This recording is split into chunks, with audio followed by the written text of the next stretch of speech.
If someone's ever told you that if you want to be a better photographer, you should just go out and shoot more, well, yeah, that might actually be some of the worst advice you've ever been given. And I think that what makes it so dangerous is that it actually sounds sensible and productive, which I'll be honest are two things that I'm not all that used to, but that's a me problem. And the worst part is that everyone has said it at least once, and I'll hold my hand up and say that I have definitely given that advice to someone in the past. Because whilst it sounds like good advice, it's actually missing a pretty important caveat, and without that, it turns out that you're not actually practicing photography at all. You're just wandering around with a camera like a lost tourist, aimlessly photographing bins, pigeons, and the same slightly damp alleyway that you've shot 14 times already. I know, because I did it for years, and honestly, I still do occasionally. But once I figured out what was actually missing, my photography improved more in a few months than it had done in literally years. And don't worry, it doesn't involve buying yet another lens, so calm down and put your wallet away. Okay, so here's the lie we need to kill off straight away. Shooting more is not the same as practicing your photography. The reason why just go out and shoot has survived for so long is because it feels responsible. It sounds like something a proper photographer tutor would say to you whilst gazing meaningfully into the middle distance, wearing a beret, a tweed suit, and smoking a pipe. It also feels proactive. From the outside, it looks and feels like you're doing everything a pro photographer does, right? You're out in the field, you're taking photos with your nice fancy camera, looking all artsy and stuff. Very cool. Except the results are painfully underwhelming. You come home with hundreds of images, most of them are fine, a couple are nearly good, and the rest are instantly forgettable. And worst of all, you don't really know why the good ones work or why the bad ones don't. You can kind of feel it in your gut, but if somebody asked you to explain your workings, you'd sound about as convincing as Robert Kennedy trying to explain vaccines to an actual doctor. You're making things up to scare people, and it's a lie. So here's exactly why this approach quietly ruins your progress. When you shoot randomly, there's no feedback loop, there's no meaningful repetition, and there's no pattern recognition. Basically, your brain never gets that chance to go, oh, that worked, let's try that again and see if it works a second or maybe a third time. So instead you continue to guess and hope, and then before you know it, 6 months have gone by and all of your photos still look the same. And this is the stage where most people start blaming themselves. They assume that they've plateaued or that they don't have the eye like everyone else seems to. But here's the annoying truth. It's not your fault. When effort doesn't turn into improvement, your brain kind of assumes that you're the problem.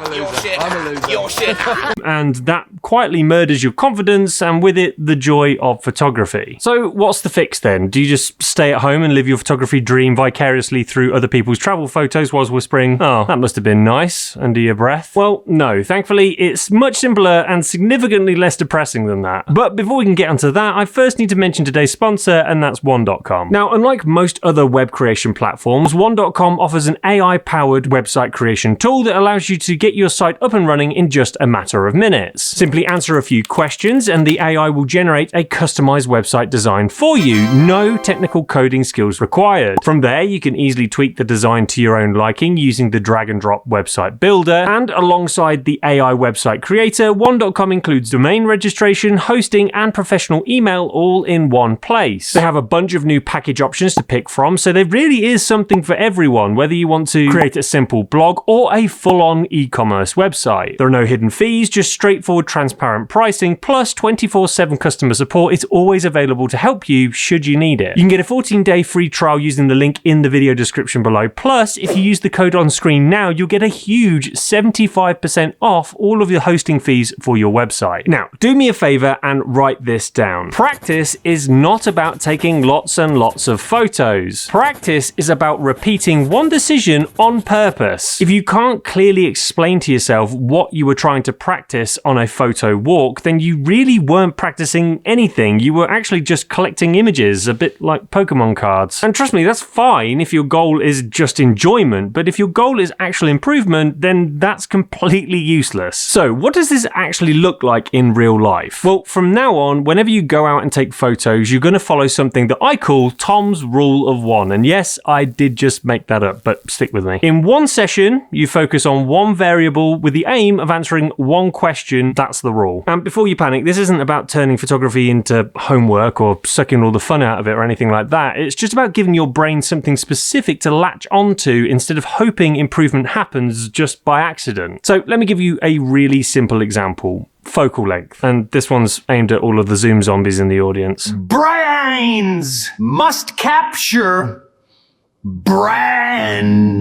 Instead of constantly zooming your lens like you're choking the chicken or something, you pick one focal length and you don't touch it for the entire photo walk. That's the rule that you're setting for yourself. The question you're trying to answer here is really straightforward. What actually happens when I stop zooming all of the time and just move my feet instead? And in order to answer that question, you need to pick one variable. And in this case, it would be most likely picking and sticking with just one focal length and committing to using it for the entire time you're shooting. Now, I won't sugarcoat it. At first, it's going to feel uncomfortable and you're almost certainly going to miss a whole bunch of shots. You're probably going to feel like the lens is just wrong and all of this is not helping. That's all very normal. But after a while, if you do commit to this, you'll find that something interesting happens. You'll soon start noticing new patterns, how distance affects perspective, how backgrounds behave differently at this focal length, how certain compositions only work when you're closer or further away. Then eventually everything starts to feel a bit more natural again. These are things you'll never properly learn if you keep changing focal lengths every 5 seconds. Now, if you don't own a prime lens, you really don't need to worry. Just lock your zoom into a specific focal length. Tape it in place if you really have to, but please, for the love of God, don't use this as an excuse to go out and buy even more gear. We really don't need to reactivate your gas problem this early on into 2026. So that's just one example. Here's another example that has absolutely nothing to do with gear. Let's talk about the subject of timing. One example of this would be for an entire photo walk, just force yourself to slow down, and before you press the shutter, check the edges of the frame for any distractions, and that means every time. The idea is that you're waiting for those distractions to leave the edge of the frame instead of just shrugging and thinking, oh, that'll be fine. It might also be waiting for somebody to step into the light instead of just spraying 10 shots and hoping one of them works. You'll definitely take fewer photos doing this, but that's actually the point, because now you're not just reacting, you're actually anticipating things happening. You're making decisions based on purposeful intent instead of letting the scene bully you into just pressing the shutter. And this rule of one doesn't just have to apply to focal length or timing, it can really apply to anything. It could be light direction, which could be exploring side light versus front light, harsh sun versus overcast skies, or composition, where you experiment with negative space, the rule of thirds, literally anything you want to get better at. Just pick one idea, one question you're trying to answer, and do it in one session.